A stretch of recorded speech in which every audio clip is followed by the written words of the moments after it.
Chapter 5. Hold Your Nose, Billy, and Cutwater. Billy pulled Prince Brat from the saddle and threw him into Jemmy. Raising the lantern, the man held it close enough that Jemmy could feel the heat of the flame.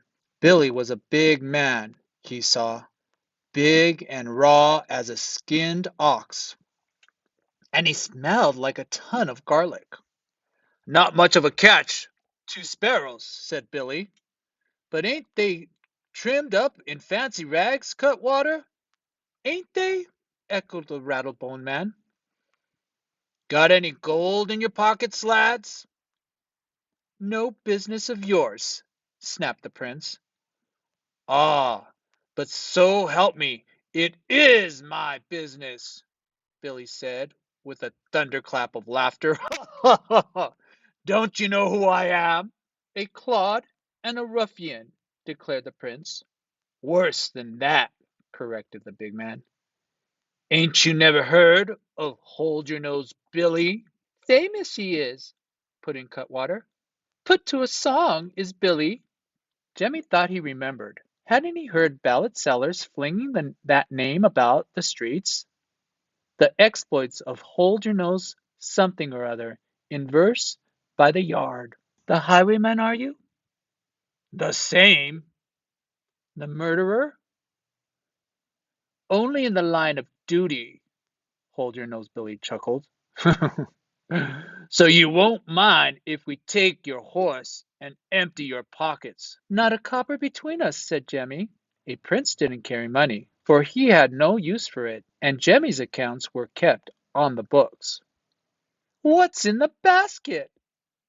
piped up Cutwater. "Hands off, villain!" snapped Prince Brat. "Don't you know who I am?" Jemmy gave the prince a sudden jab of his elbow to keep his mouth shut. Not a word.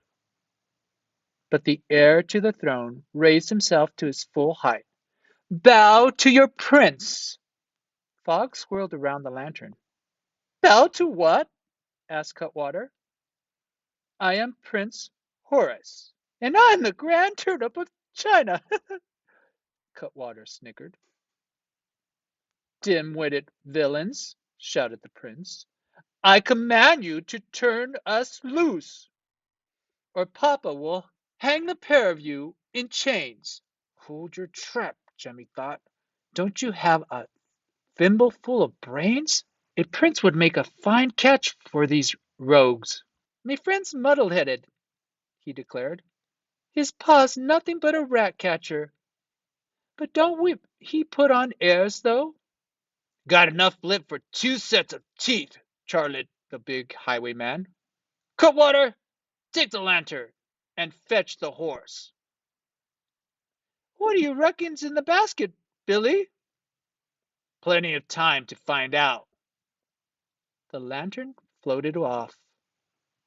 The evil-smelling Billy clutched each boy hard by the ear. "Stir your legs, walk, and don't let me catch you on our turf again. Do I make myself clear?" "Clear as window glass," said Jemmy with a sigh of relief. "If you'd be kind enough to point us towards the river, I'd be ever so much obliged." "Billy!" came the shout from Cutwater. "They ain't just common sparrows. Have a look at this saddle." Hold Your Nose Billy hung on to the boy's ears. At the horse's side, Cutwater was holding the lantern close to the saddle. "Skin me alive!" declared the big man in awe. "That's a king's own crest." "We stole it, horse and saddle," Jemmy put in desperately. "Bosh!" retorted Prince Brat scornfully. "Didn't I tell you who I was? Bow low, you fools, and be off." But the 2 men neither bowed nor fled. Hold Your Nose Billy threw a bushy-eyed glance at his fellow outlaw. "Cutwater, what do you reckon a genuine prince on the hoofs is worth?" "His weight in gold, at least, Billy. His weight in gold."